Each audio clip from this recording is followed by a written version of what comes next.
கண்ணியத்துக்குரியவர்களே, அல்லாஹுடைய மார்க்கத்திற்காக தியாகம் செய்த நபித்தோழர்களுடைய வரலாற்றில் இன்று பார்க்க இருப்பது முஸ்அப் இப்னு உமைர் ரலியல்லாஹு அன்ஹு.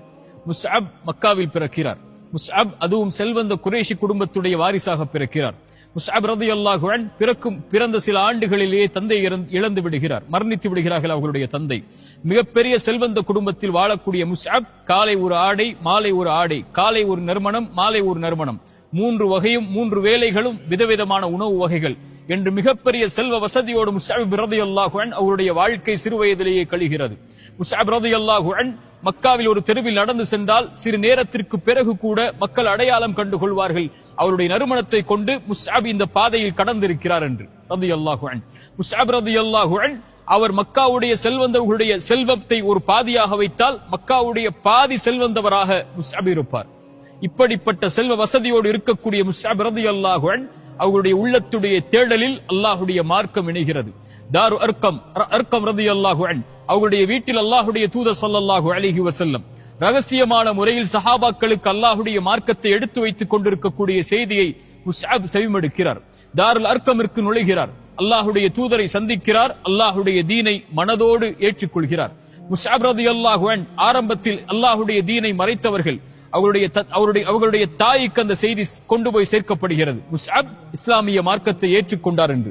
ஏழைகளோடு அடிமைகளோடு முஸ்அப் அர்கமுடைய வீட்டில் இஸ்லாமிய மார்க்கத்தை படிக்கிறார் என்று. மிகச்சிறந்த பாசமுடைய அவர்களுடைய தாய், அவர்கள் மீது அன்பும் கருணையும் கொண்ட அவர்களுடைய தாய் முஸ்அப் ரலியல்லாஹு அன்ஹு இஸ்லாமை ஏற்றுக்கொண்டார்கள் என்ற செய்தியை கேட்டதற்கு பிறகு ஆத்திரமடைகிறார்கள்.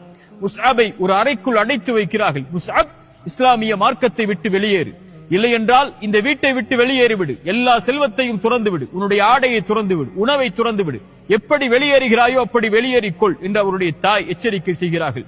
தாயின் மீது கொண்ட கருணையின் அன்பின் காரணமாக முஸ்அப் காத்திருக்கிறார். அவருடைய தாய் மனது மாறியதாக தெரியவில்லை.